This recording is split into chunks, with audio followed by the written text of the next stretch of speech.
और चलिए अब बात करेंगे हरियाणा की। हरियाणा सरकार युवाओं को बगैर पर्ची खर्ची केवल मेरिट के आधार पर नौकरी देती है। केवल मौजूदा कार्यकाल में अब तक 2.25 लाख युवाओं को सरकारी नौकरी दी जा चुकी है और भर्ती प्रक्रिया बिल्कुल पारदर्शी है। इसमें गड़बड़ी की किसी तरह की कोई गुंजाइश नहीं है। हरियाणा में इस वक्त 7,000 पदों पर भर्ती प्रक्रिया जारी है। पहले जहां युवाओं को सरकारी नौकरी के लिए दलालों को पैसे देने पड़ते थे, अब सब कुछ मेरिट पर होता है। एक नई ईमानदार परंपरा शुरू की गई है।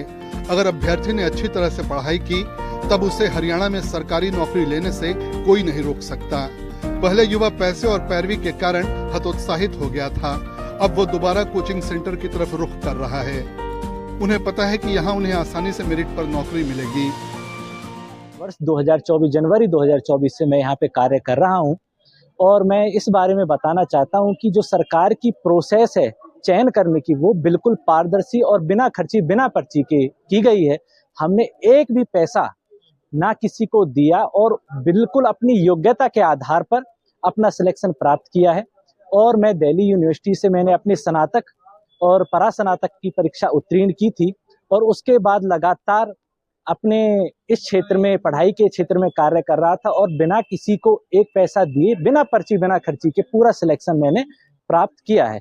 वर्तमान में भी अभी भी मेरी पढ़ाई जारी है और मैंने अभी हाल ही में असिस्टेंट प्रोफेसर के एग्जाम में भी परीक्षा दी है, जिसमें मैंने प्री जो परीक्षा है उसका परिणाम आ चुका है, उसमें भी मैंने सिलेक्शन प्राप्त किया है। इसका तात्पर्य ये है कि सरकार लगातार पारदर्शी तरीके से अपना कार्य सुचारू रूप से कर रही है। अभी अभी जो मेरा सिलेक्शन हुआ है वो पटवारी में हुआ है और 1 जनवरी से अभी हमारी ट्रेनिंग चल रही है। जो भाजपा सरकार के टाइम पे जिस भी बच्चे ने मेहनत करी है उसका आज सिलेक्शन हो गया है और बिना पर्ची बिना खर्ची की जो ये योजना थी वो काफी हमने देखा कि अमल में ही लाई गई। नहीं तो आज से पहले जितनी भी सरकारें आई सब में कहीं ना कहीं हम सुनते थे कि हरियाणा में तो सबसे ज्यादा ऐसा है कि आप पैसे देके नौकरी लग जाते हो, लेकिन जिसने भी मेहनत करी आज सबका सिलेक्शन हुआ।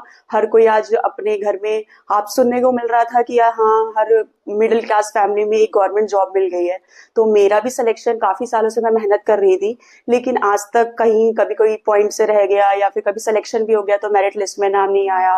कभी कोई इंटरव्यू में कहीं कुछ पैसों की डिमांड चल रही थी या कुछ चल रहा था लेकिन आज तक सिलेक्शन नहीं हो पाया था।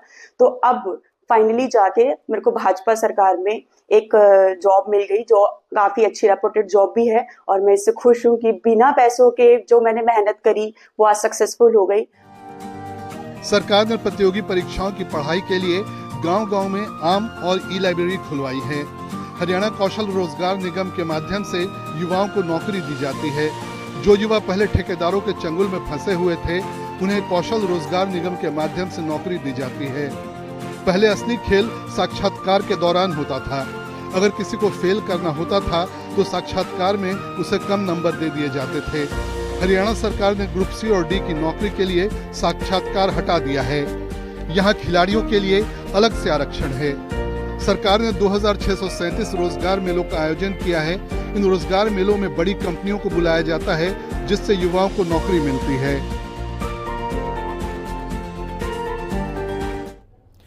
मुख्यमंत्री नायब सिंह सैनी उत्तर प्रदेश के मुजफ्फरनगर में स्वामी कल्याण देव जी महाराज जी की 21वीं पुण्यतिथि के अवसर पर श्रद्धांजलि सभा में शिरकत करने पहुंचे। उन्होंने कहा कि स्वामी कल्याण देव के बताए गए मार्ग से मानव मात्र का भला संभव है।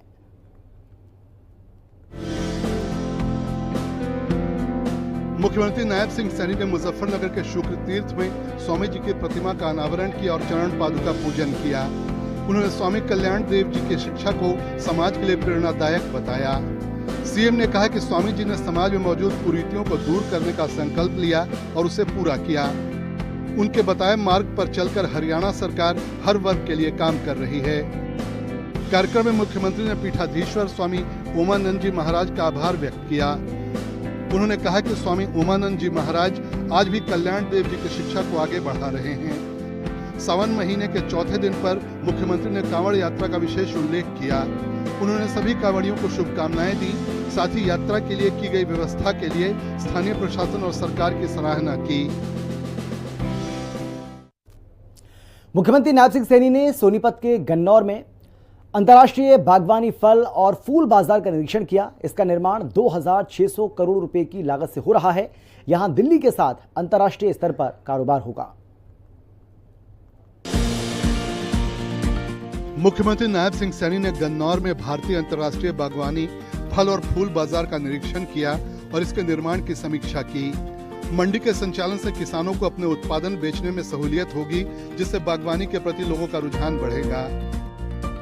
देखिए, इस मंडी के कार्यों को गति देने के लिए आज रिव्यू बैठक यहाँ की थी, क्योंकि रिव्यू बैठक के अंदर जो ये इंटरनेशनल हॉर्टिकल्चर मार्केट है,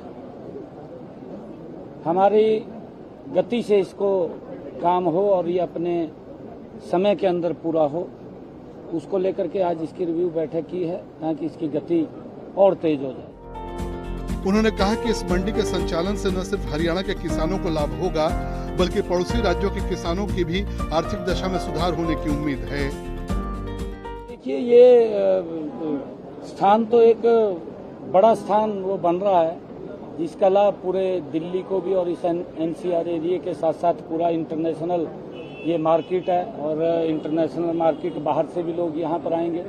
अलग अलग किसानों को इसका लाभ मिलेगा और हर अलग प्रकार का किसान, चाहे वो एप्पल का किसान है, चाहे वो सब्जी का किसान है, चाहे वो फिशरीज का किसान है, सभी किसानों को इसका लाभ मिलने वाला है और उसकी गति तेज हो, उसको लेकर के आज रिव्यू बैठक की है। कुछ इसके अंदर बीच में क्योंकि जब काम चलता है कुछ दिक्कतें आती हैं, उन दिक्कतों को दूर किया है और अब ये और गति से काम शुरू हो जाएगा।